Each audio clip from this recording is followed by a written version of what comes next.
Fake? Evil spirits? A chill went through Sean, as if he had plunged into an icy lake. The mysterious and aloof Layla simply looked into his eyes and said softly, Do you feel like everyone around you has developed an inexplicable and intense hatred towards you? Do you feel as if they all wish to kill you, to devour you? A sense of horror and gratitude surged through Sean as Layla precisely articulated his feeling. She then sighed lightly. I can tell you, all that hatred is real. The animosity they showed in the room was real. If you had stayed any longer, they would have killed you. These words made Sean's scalp tingle, feeling as if the world behind him was silently collapsing. Why? He asked softly. The reason is simple, Layla said calmly, her voice cutting through the mint-scented smoke. everything around us, the people and things, they are just facades. They've been replaced by false monsters. You no longer fit into this world like a nail stuck in a clock. The world loathes you, wants to kill you. Overwhelmed by these revelations, Sean could only stare blankly at Layla, her composure and beauty instilling a profound sense of madness in him.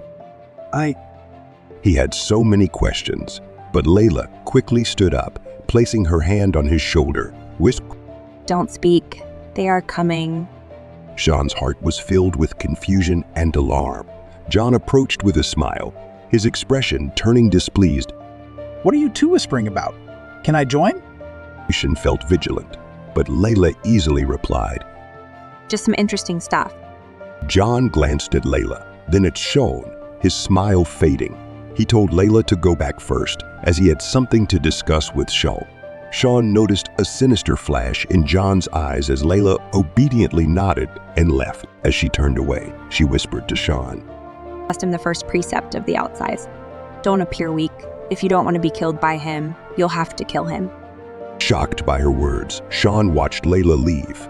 John, seeing Layla whisper to Sean, seemed extremely displeased. He dragged Sean into the restroom, pinning him against the wall, shattering the glass. You think you're worthy? John spat out with resentment. What's wrong? Sean panicked, instinctively asking. John angrily declared. This gathering was because of Layla. I like her. She's mine. How dare you compete with me? How dare you have designs on her? Sean witnessed John's anger erupt with a sense of profound dread. The fury contorted John's face, his forehead veins bulging like worms, and his eyes almost obscured by blood-red lines. His rage was like an unleashed beast. His mouth split open due to the intensity of his anger, his cheeks torn apart by the force of his twisted muscles. His chest seemed to split open, revealing writhing tentacles with round suckers and barbs, dripping with mucus. You lazy trash. You deserve to die in your bedroom. John's voice was filled with hatred and venom, his slimy arm, or rather tentacle, viciously stabbing towards Sean's heart. At that moment, Sean's eyes widened in horror, his heart racing to an unbearable extent. A wave of panic, more intense than anything he had ever experienced, washed over him. Is this real or an illusion? Has he turned into a monster? With the intense headache and dizziness, Sean felt as if time around him had slowed down.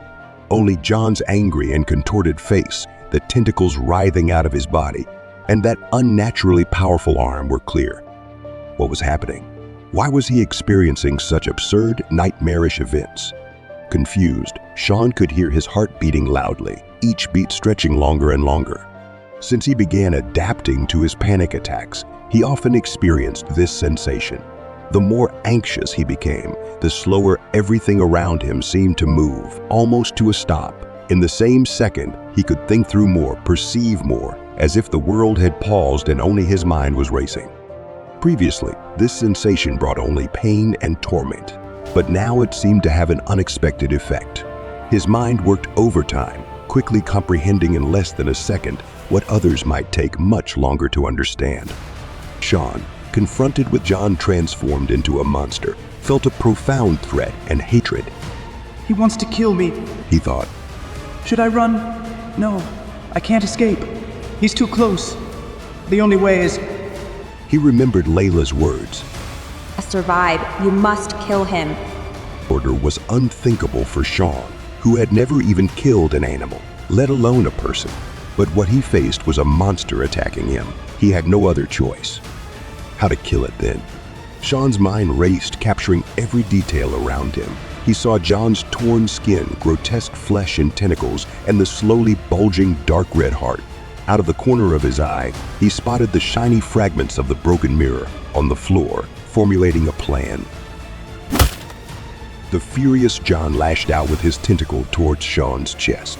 Sean, with astonishing precision, dodged and grabbed a sharp mirror fragment from the floor. As John's tentacle struck again, Sean was ready. He grasped the mirror shard and stabbed towards John's chest. Sean's wrist passed through the sticky tentacle, piercing directly into John's wildly beating heart. The heart was tough, but Sean exerted all his strength, plunging the shard deep into the organ. John's tentacles suddenly went limp as he staggered backward, his eyes filled with surprise and fear. Clutching the bloodied mirror shard, Sean stared intently at him. Taking a deep breath, he crouched down and fiercely stabbed John's heart again.